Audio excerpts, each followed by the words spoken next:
name is Tyler Bublitz, and welcome back to the 16th Sunday after Pentecost for the week of September 20th, 2020, and I'm excited to have you here. I'm excited to dig into this week's podcast, and I'm excited that when you are listening to this, I will be getting into my wedding week, as I talked about last week. This is pre-recorded. I'm ahead of where we actually are in life, and it's this time of anticipation, right? I'm in this moment of trying to figure out what is all going on and getting all the final details going, and then we're going to set off in this great new adventure, but that means change. That means letting go of things. That means modifying how I am living to be able to accommodate another person living with me. And when we think about this, and we've talked about this type of thing before, change is always difficult. Whether it's the changing of seasons or the changing of how we're living our life or changing careers or changing even new grades. I remember as a kid, even going into middle school or junior high, being scared, being uncomfortable, and worrying about what was I leaving behind, what was I going to suddenly experience. And it's one of these things that we really struggle with. We struggle with change. We struggle with this idea of constantly changing things. And sometimes that's the nudge that we're needing, the nudge of moving forward into something new that challenges us to take steps forward in order for us to grow. And this ties in beautifully with last week's Twitter question, which was, where do you need to let go of something so that you can grow? So often we want to hold on to these different things, hold on to what we're comfortable with, and it robs us of the potential of actually growing into something. And I know for myself, there's times where there are things that I'm preventing myself to grow in by that I don't want to make the change. I don't want to make that step forward. I don't want to realize my mistakes. I don't think it's a super unnatural human reaction. I think it's something that we all experience together, that we are uncomfortable with doing that. And so when we're called to, like we talked about last week, forgive, when we're called to make a change, when we're called to love and let go of these things, these preconceived notions, it can be difficult. It can be really hard, but it's something that we need to continue to strive to work in because that's what we're called to do as Christians. So let's jump into this because this will tie a little bit loosely into what we're getting into this week. So let's just jump into it. The first reading this week is from Jonah chapter 3, verse 10 through chapter 4, verse 11. This is coming right at the end of Jonah, so you have to almost remember the whole story. Jonah gets called to go to Nineveh. He then gets on a ship and is trying to go to Tarshish, which is clear the other way. A storm rises up. Their ship is trying to do everything it can to deal with this. And Jonah says, throw me overboard, things will get better. He gets 3 days in the big fish, gets spit up. He ends up going to Nineveh. He then is told about that, tell the people of Nineveh, this great nation that has conquered many people of Israel, that if they don't turn from their ways in 40 days, they will repent. And as you can believe, Jonah is not really feeling this. It's probably one of the worst sermons ever. And yet Nineveh changes things around. And this is where we pick this story up. And we kind of get this interesting perspective right away coming at the beginning here. We see coming from chapter 4, verse 1, when Jonah is talking with God and saying, wasn't this what I was talking to you about, which is new knowledge to us in this story, that you were going to change your mind anyways. And now he's really angry. Why did I do this? Because I know that you're a God who is gracious and merciful, slow to anger, and abounding in steadfast love, and really don't like punishing people. So I'd rather die. So Jonah goes to sit in this area, and God has a bush grow up. Jonah is really pleased with this bush. It's giving him comfort. The next day, God has a worm that eats back the bush, and now it's scorching, and Jonah complains some more about this. And God has this really interesting interaction here, and it's one of the only books that I know of that ends with a question. So starting in verse 10, then the Lord said, "You are concerned about the bush for which you did not labor and which you did not grow. It came in the night and perished in the night. And should I not be concerned about Nineveh, that great city, in which there are more than 120,000 persons who did not know their right hand from their left, and so many animals?" And that's where we end this. We ends on a question waiting for Jonah's response. Really interesting story, really interesting about how God's still providing even at times when we're complaining. The alternative first reading is from Exodus chapter 16, verses 2 through 15. So as we've been continuing on this grind here of Exodus and going through what's all been going on, the people now have done the Exodus. They have gotten away from Egypt, and they are walking around and now are complaining about being hungry and how quick they forget. If you remember from the end of last week's scripture reading, they were so pleased and trusting in God. And now we get these people who are questioning God, sounding very human-like, and saying, God brought us out into the wilderness just to die. So the Lord then comes to Moses and starts telling him, okay, this is what I'm going to do. At night, we're going to have quail fall from the sky. Make sure that people only take what they're needing, because otherwise it's going to rot. And in the morning, they'll find this new substance, which they call manna, which gets translated to, what is it? This fine, unleavened bread. And so then it's Moses going through with his brother Aaron, telling the Israelites what this is and having this happen, and then seeing the first morning here where we have the manna out and people questioning what it is. And we get this cool line right here at the end. It is the bread that the Lord has given you to eat. And there's also one part in the middle of this where after talking, we have the Lord kind of show in a cloud that he is there, that he is present after talking to the people of Israel. So this idea, again, how God continues to provide even when we're moaning and complaining about something. The psalm this week is Psalm 145, verses 1 through 8.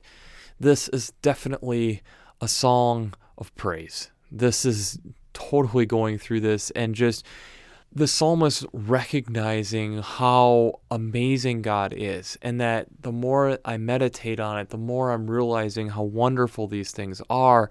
And my life goal is just to declare these praises. And again, we get here in verse 8, the line that we've been hearing so much recently. The Lord is gracious and merciful, slow to anger, and abounding in steadfast love.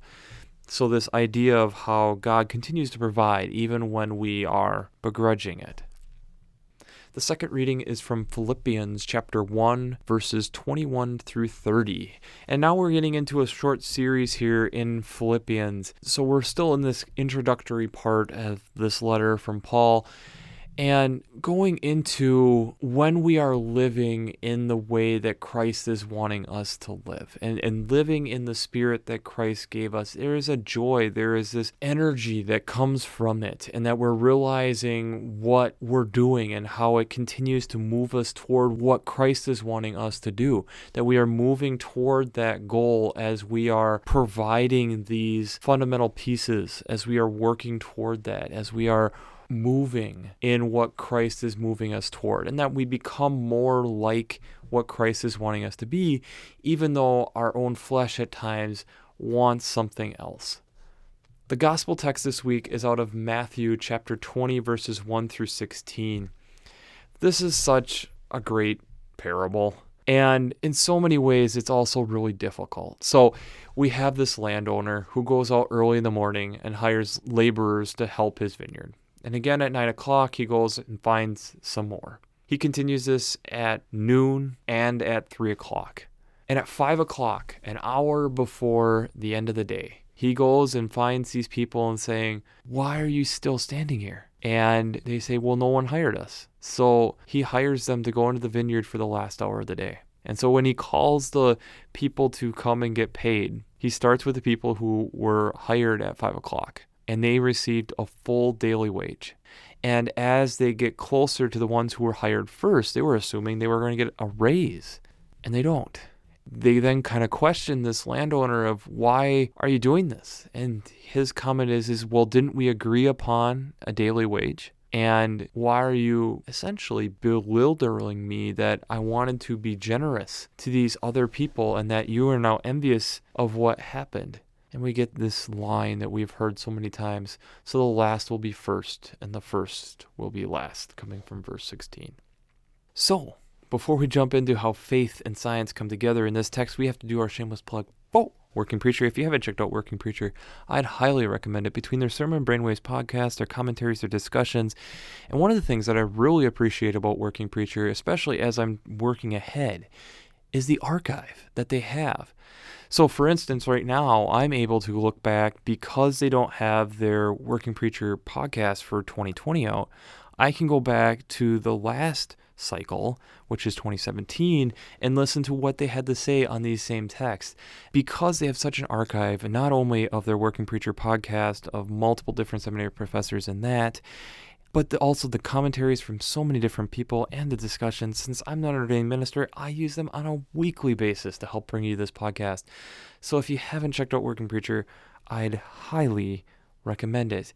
It's really useful when you're doing something like I'm doing right now. This text, to me, in a lot of ways, I think it can be very difficult right now. In a lot of ways, because of where our country is at, and that we maybe aren't seeing very well the people that are unemployed or underemployed based on how the world is, we'll put it that way, and how we're in an election year. And so there's so many things that can possibly get swayed one way or the other. And I really don't want to get into politics with this. But money can be really difficult. Money is something that I know, especially when I started this podcast, was something that was kind of in the back of my head as I was unemployed and started this venture and working with how I was going to make ends meet, but at least I could do this. I don't know if I've really ever talked about this on the microphone here. When I started this podcast was after I had been fired from a job, watched my now fiance, and by the time you're listening to this, it'll be wedding week for us, was graduating from college and going back to where she grew up. And now I was unemployed, and I didn't feel like I had that much going for me at that time. And in a lot of ways, this podcast for me was a huge help because it gave me something to be doing, something that I could feel productive. So in a lot of ways, when I'm looking at this text, I can relate to those 5 o'clock workers when I look back at that point in my life, that just any little thing to give me some boost of confidence. And when I was building this podcast and starting this venture, it was the comments of multiple people saying that there was some type of value of what they were getting out of it. And even though it wasn't financial cash at that moment, it made it feel like I was at least walking in the right direction. It was something that in a lot of ways had been something that this podcast had been working in my head for 6 months, even before I got fired. And it was something that I said that I was going to push to the side because I didn't have time for it. Very much similar to what Jonah was talking about. And trust me, like the Israelites, there's been plenty of times with this where I've had doubts. But when I look at what's happened, it's been an absolute blessing. Unfortunately, in how the scientific world works, this isn't an uncommon reality. And I'll attach some videos kind of going through this, but a lot of science is grant-based, or that you have to be hired by some type of institution to give you some type of maybe a salary for at least some period of time, with the expectation that part of your work will be, here's so much to help get you started in research, and that you're going to find other funding sources to be able to try research. And if you have a breakthrough, that there's maybe in the contract what percentage gets split between you and whatever institution you're working for. Or maybe you're working for a federal or state agency. And I watched it when I've worked in those agencies, and how often, in a ways, I won't say that we're manipulating, but how often different studies were being done in ways to try to help us be able to get cash to continue doing research. And there's other ways where you can get private funding from foundations and organizations, but at times that can get difficult too. Because if you're having a study done by an organization that's wanting some type of result, does it slant the research unintentionally or intentionally? It's one of the things that can be really difficult. And funding is always something that is in the back of the mind of the scientist as you're trying to do and understand something at a deeper level. How do you convince a typical person to donate money to something that may or may not exist or may not come back as a result that we were wanting? It's that some type of governing force saying, yeah, this is worth investing in, and maybe we figure something out. Maybe we find something. It's hard. It's in a lot of ways, it's really quite crazy.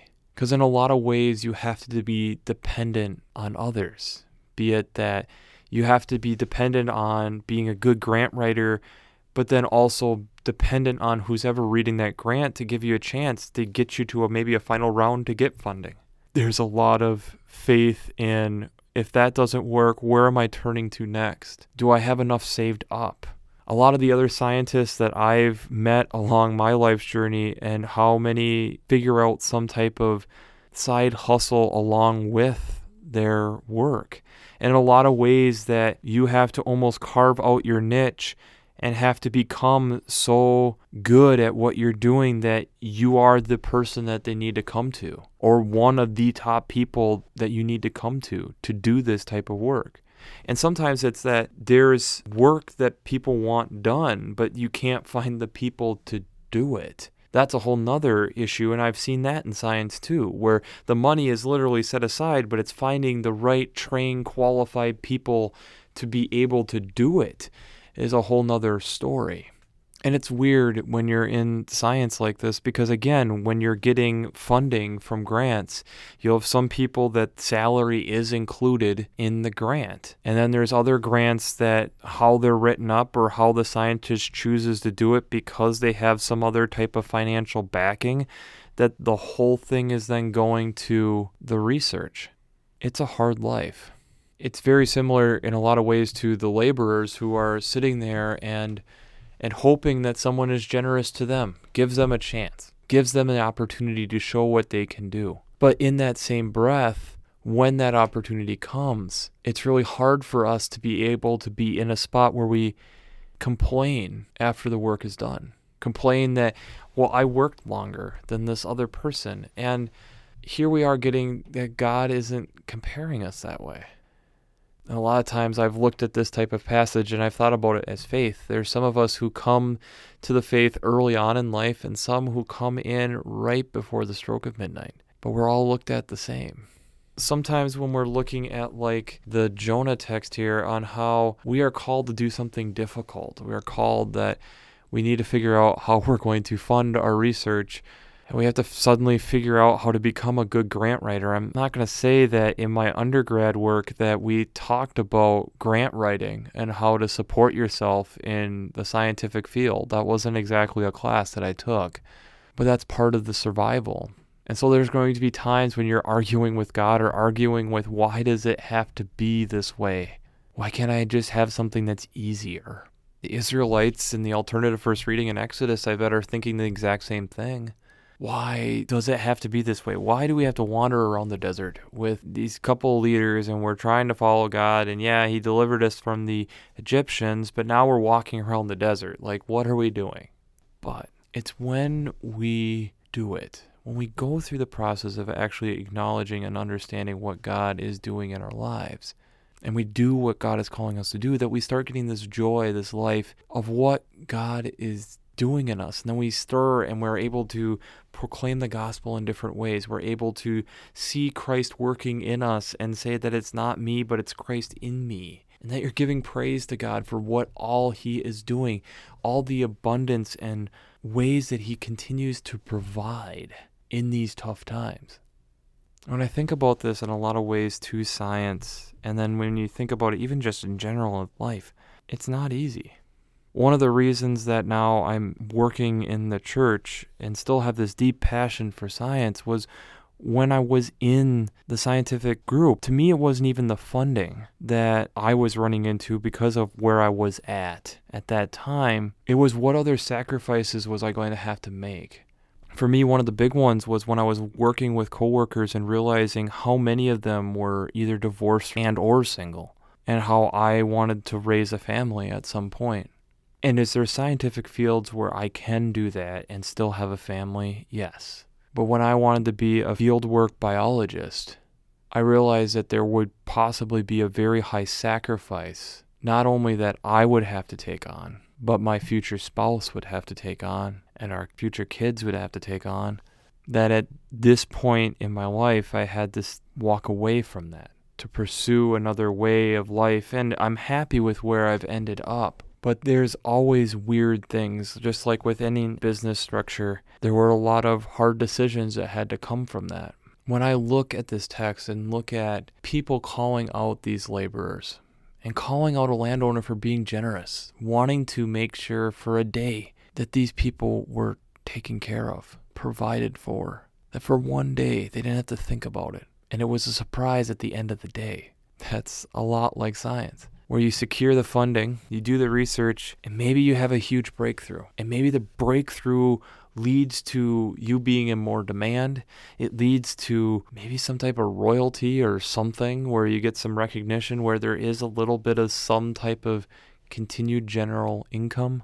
And maybe it's that study wasn't exactly what your passion was about, but it allowed you then to have this type of income so that, and the prestige maybe that comes with it, to pursue something more of where your passions lie. Or maybe it helps you discover abilities that you didn't know you had, like Jonah kind of figures out.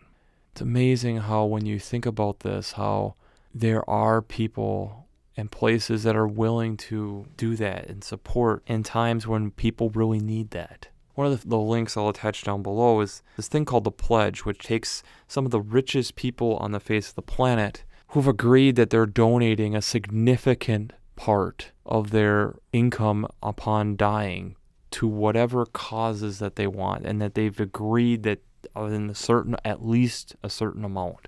And I'll attach links down below. And there's a lot of names that we recognize, and a lot of names that we at times will ridicule. But one of the things that will always stick with me, I got the privilege of listening to Bill Gates speak when I was in college. And Bill Gates talked about how often he had so many people coming to him for money for this or that or the other thing. And he talked about how often he had to be wise with his money to pick the right projects that for him, in his mind, were going to impact the global community the most. This landowner decided to be generous to these people. And we don't know really the whole story of what's going on here. But I can bet that those people that did work that last hour were really thankful. Because for one day at least, they were taken care of. There was the support that they needed to be able to continue to do the work. And maybe that allowed them to move forward into some other avenue that they never could have imagined before. We don't understand what these little impacts can have on people. So the Twitter question I'm going to ask you this week is, where can you be more generous? And the reason that I ask that is there are so many times that there are subtle little things that we can do to be generous that make a huge impact. One that I've been thinking about a lot, especially in this time of separation from people, is making sure that I go through and say thank yous and appreciation to people. Ones that are long overdue. Does it cost me anything? No. But it takes my time, and in a way that's more generous than any paycheck could ever be. I think about my parents. There's no way I can ever pay them back for raising me for 18 plus years of being on this planet. There's no way. But I can try showing tokens of appreciation. I think one of the questions to ponder with this text as we are thinking about this is, what inspired this landowner to do this? What inspired the grateful heart of the landowner? We see how God continues to provide for those even complaining. God still provided for the laborers. God still provided for Jonah. God still provided for the people of Israel. God still provided for the Israelites. And yet when we do this, when we listen and we go out on that limb and we go and do what God calls us to do, He gives us such a grateful heart. I think there's a part of that that's helping us understand that we were designed to be grateful. Just like it's difficult to be a scientist, a lot of it is because you're trying to better understand the world around us and you want to share it with others. In a lot of ways, scientists are a civil servant because a lot of them don't get paid a lot of money. Some of them do, not all of them. But a lot of it is that they genuinely care about other people or other things and want to help other people understand it, to learn more about it, to care about it, to take care of something. And so often, those are the ones that we often overlook. So that's why being generous matters. And in science, and in our everyday life. Because without it, we really struggle to be the people who God calls us to be. So, we'll wrap this up as we always do. I pray God blesses you through your faith and amazes you through science.